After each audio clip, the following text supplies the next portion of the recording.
श्री राम और माता सीता के विवाह की वर्षगांठ के तौर पर विवाह पंचमी का उत्सव मनाया जाता है। पौराणिक मान्यताओं के अनुसार माघ शीर्ष मास के शुक्ल पक्ष की पंचमी को श्री राम सीता का स्वयंवर हुआ था। इस पर्व को मिथिलांचल और नेपाल में बहुत उत्साह और आस्था से मनाया जाता है।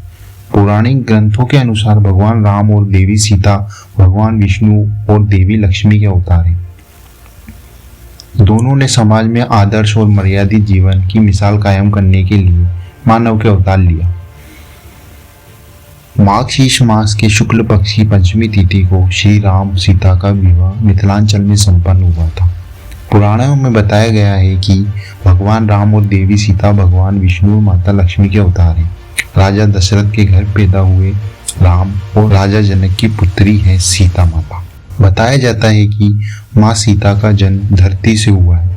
जब जनक हल चला रहे थे तब उन्हें एक नन्ही सी बच्ची मिली। इसे ही नाम दिया गया सीता।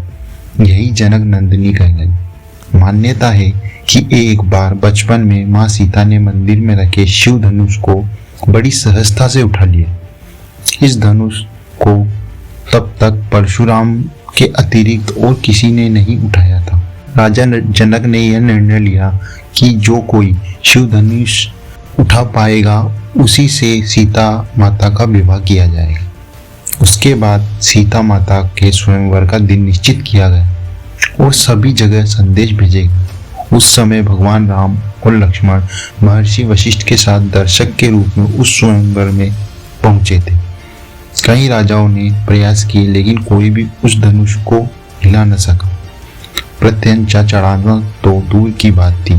हताश जनक ने करुण शब्दों में अपनी पीड़ा वशिष्ठ के सामने व्यक्त की। क्या कोई भी मेरी पुत्री के योग्य नहीं है? तब महर्षि वशिष्ठ ने भगवान राम को इस स्वयंवर में भाग लेने के लिए आदेशित किया।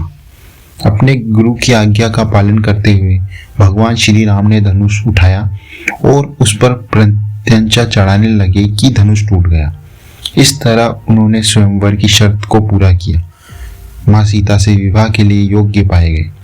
श्री राम और माँ सीता भारतीय जनमानस में प्रेम, समर्पण, उदारता, मूल्य और आदर्श के परिचायक पति पत्नी हैं। इतिहास पुराण में श्री राम सा कोई पुत्र, भाई, योद्धा और राजा नहीं हुआ। उसी तरह इतिहास पुराण में माँ सीता सी कोई पुत्री, पत्नी, माँ, बहू नहीं हुई। इसलिए ही हमारे समाज में श्री राम और माता सीता को आदर्श पति पत्नी के रूप में स्वीकारा, सहारा और पूजा जाता है। इसी के मद्देनजर श्री राम माँ सीता के विवाह की वर्षगांठ को उत्सव के रूप में मनाया जाता है, जिसे ही हम विवाह पंचमी कहते हैं।